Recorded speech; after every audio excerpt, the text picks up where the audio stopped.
একদম গভীর রাত, চারদিক নিস্তব্ধ।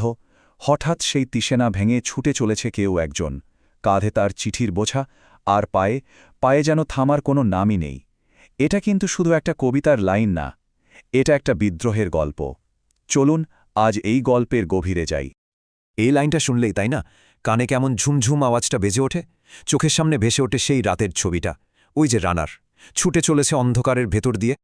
কিন্তু কে এই রানার? শুধুই কি একজন পোস্টম্যান, নাকি এর পেছনে আরও বড় কোনো মানে লুকিয়ে আছে? আর কেই বা সেই কবি যার কলম থেকে এমন একটা জীবন্ত চরিত্র বেরিয়ে এলো? চলুন এই প্রশ্নগুলোর উত্তরই আজ খোঁজা যাক। তো প্রথমেই যে ব্যাপারটা আমাদের বুঝতে হবে সেটা হলো, কবিতার এই রানার কিন্তু শুধু একজন পেশার মানুষ নন। তিনি আসলে তার চেয়ে অনেক বড় কিছুর প্রতীক। তিনি হচ্ছেন সেই অক্লান্ত মানবতার প্রতীক, যে কোনো বাধাতেই থামে না, শুধু এগিয়ে চলে। একবার ভাবুন তো, ওই যে ঝোলাটা, ওটার ভেতর তো শুধু চিঠি নেই, আছে গোটা জীবনের গল্প। কত মানুষের আনন্দ, কত মানুষের দুঃখ, সবকিছুর নীরব সাক্ষী সে।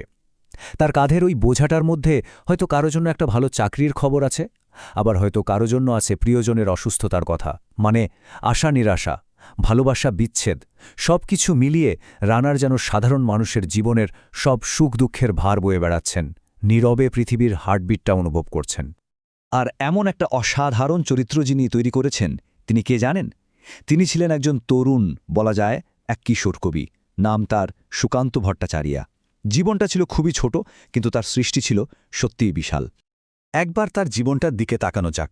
জন্মেছিলেন ১৯২৬ সালে, মানে তার পুরো কিশোর বেলাটাই কেটেছে দ্বিতীয় বিশ্বযুদ্ধের ভয়াবহতা দেখতে দেখতে। আর ঠিক এই সময়টাই কিন্তু তাকে আর তার চিন্তাভাবনাকে গড়ে তুলেছিল। তার সবচেয়ে দরকারি লেখাগুলো কিন্তু ওই যুদ্ধের সময় বের হয়। আর তারপর ১৯৪৭ সাল, যে বছর দেশ স্বাধীন হচ্ছে, ঠিক সেই বছরেই তিনি চলে গেলেন।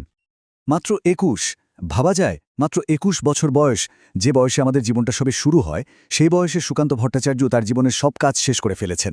তার কবিতার মধ্যে যে গভীরতা, যে পরিণত চিন্তা, আর তার বয়স, এ দুটো জিনিস পাশাপাশি রাখলে অবাক না হয়ে উপায় থাকে না, তাই না? আসলে সুকান্তকে ঠিকমতো বুঝতে গেলে তার সময়টাকে বোঝা খুব জরুরি। তিনি তো এমন একটা সময় জন্মেছিলেন যে সময়টা ছিল যন্ত্রণায় ভরা। একদিকে চলছে বিশ্বযুদ্ধের ধ্বংসলীলা, অন্যদিকে সমাজের ভেতরে গেথে বসে আছে অন্যায় আর বৈষম্য। আর এই চারপাশের পরিস্থিতি কিন্তু তার লেখাকে একটা ধারালো অস্ত্রের মতো বানিয়ে তুলেছিল। দেখুন, একদিকে যখন সারা বিশ্বে ধ্বংসযজ্ঞ চলছে, তখন তিনি তার কলমকেই হাতিয়ার করে নিলেন। যখন সমাজে অবিচার দেখছেন, তখন তিনি হয়ে উঠলেন অত্যাচারিত মানুষের গলা। আর এই পাহাড় প্রমাণ বৈষম্য দেখেই তার কবিতার ডাক দিল একটা বড় পরিবর্তনের। তার মানে দিনের শেষে কথাটা কি দাঁড়ালো? সুকান্ত ভট্টাচার্যের কবিতা কিন্তু শুধু সুন্দর শব্দ বা ছন্দের খেলা নয়, না, একদমই না।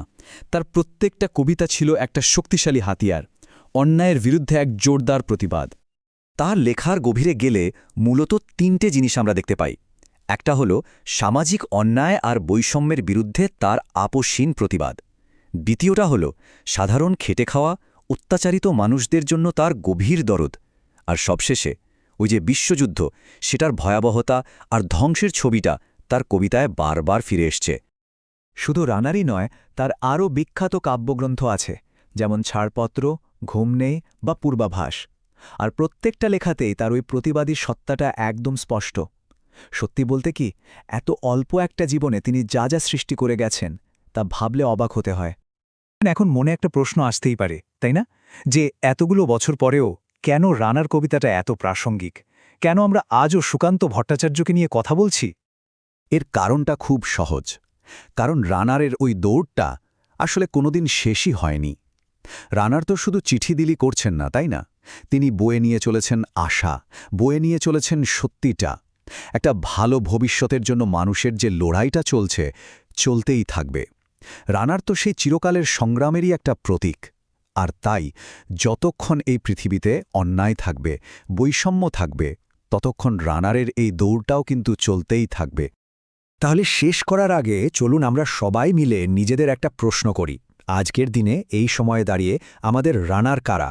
আমাদের চারপাশে কারা আছেন যারা নিজেদের জীবনের ঝুঁকি নিয়ে জরুরি খবর, কঠিন সত্যি আর একটু আশা মানুষের দরজায় পৌঁছে দিচ্ছেন? এই উত্তরটা খোঁজার মধ্যেই হয়তো সুকান্ত ভট্টাচার্যের কবিতার আসল মানেটা আজও লুকিয়ে আছে।